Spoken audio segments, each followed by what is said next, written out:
দারুন, এরকম একটা রেসিপি থাকলে আর কি চাই। ভাত রুটি পাওয়াটা সবই শেষ হয়ে যাবে।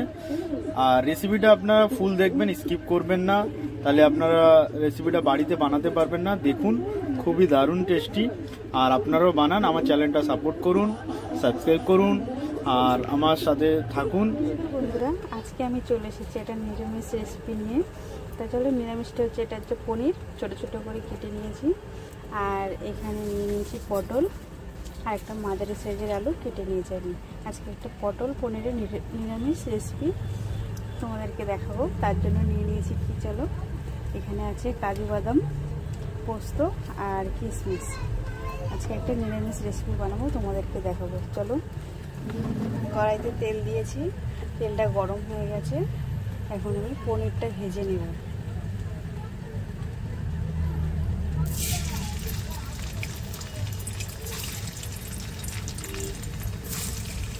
পনিরটা খুব বেশি ভাজবো না, একটু হালকা করে ভেজে নেব।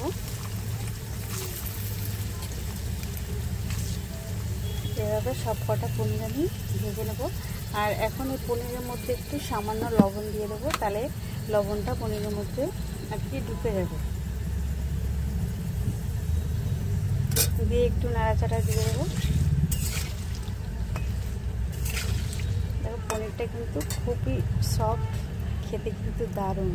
পনিরটা আমি হালকা করে ভেজে নিয়েছি, দেখো দেখতে কিন্তু খুব ভালো লাগছে। এখন দেখো তেল আছে, আমি পটলটা ভেজে নেব। পটলটা একটু লাল লাল করে ভেজে নেব।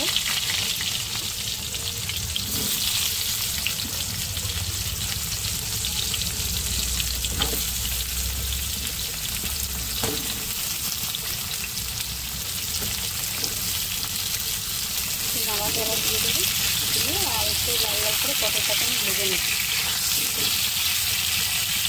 আলুটাকে আমি লাল লাল করে ভেজে নিয়েছি, দেখো। এখন চলো, কড়াইতে তেল দিয়েছি, তেল গরমও হয়ে গেছে। আর এখানে দিয়ে দিচ্ছি আমি হচ্ছে গোটা গরম মশলা। এবার দিয়ে দেবো তেজপাতা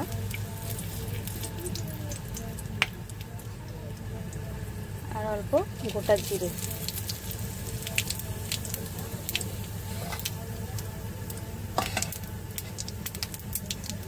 এবার এখানে আমি দিয়ে দিচ্ছি টমেটো কুচি, মাঝারি সাইজের।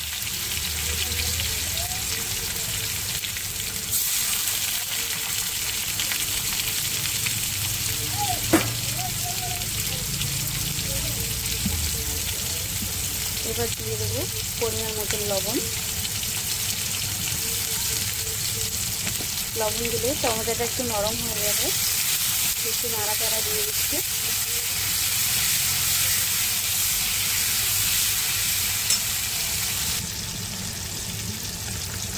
এখানে দিয়ে দিচ্ছি আদা বাটা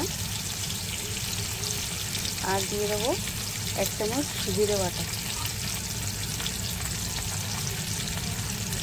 দিয়ে একটু নাড়াচাড়া দিয়ে দিই। আর দিয়ে দেবো হচ্ছে ধনে গুঁড়ো, দিয়ে ভালো করে একটু নাড়াচাড়া দিয়ে দিই। এখানে আমি দিয়ে দেবো লঙ্কা বাটা পরিমাণ মতন, যে যেমনই ঝাল পছন্দ করো। আর দিয়ে দিচ্ছি হলুদ গুঁড়ো, দিয়ে একটু নাড়াচাড়া দিয়ে দিই। মশলাটা কষানো হয়ে গেছে, দেখো। আর এই যে কাজু বাদাম আর পোস্ত আর কিশমিশ যে বেটে নিয়েছি, এটা এখন দিয়ে দেবো।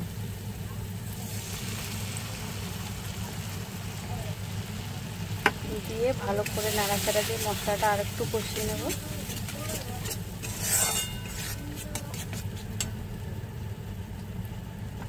মশলাটা আমার কষানো হয়ে গেছে। এই যে মশলা কষানো হয়ে গেলে দেখি মশলা থেকে তেল ছেড়ে দিয়ে দেয়। দেখো পুরো কমপ্লিট। এখন ভেজে রাখা পটল আর আলুটা দিয়ে দেবো। দিয়ে ভালো করে নাড়াচাড়া দিয়ে দেবো।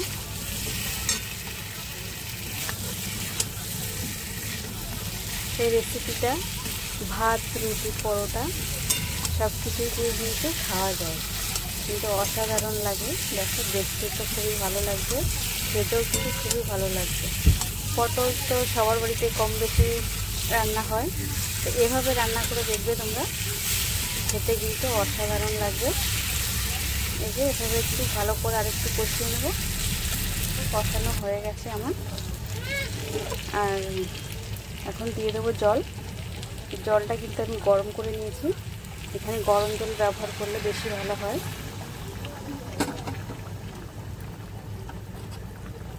দেখো দিয়ে একটু নাড়াচাড়ে দিয়ে দিলাম।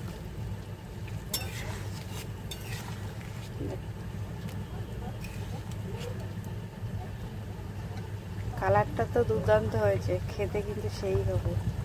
এখানে দেখো তরকারিটা ফুটছে, পটলটাও কিন্তু সেদ্ধ হয়ে গেছে।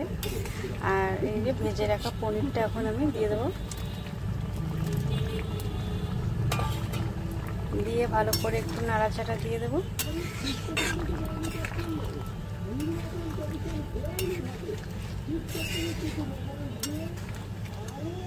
তরকারিটা অনেকটাই হয়েছে। এখানে এখন গুঁড়ো গরম মশলা দিয়ে দেবো। দিয়ে ভালো করে একটু নাড়াচাড়া দিয়ে দেবো।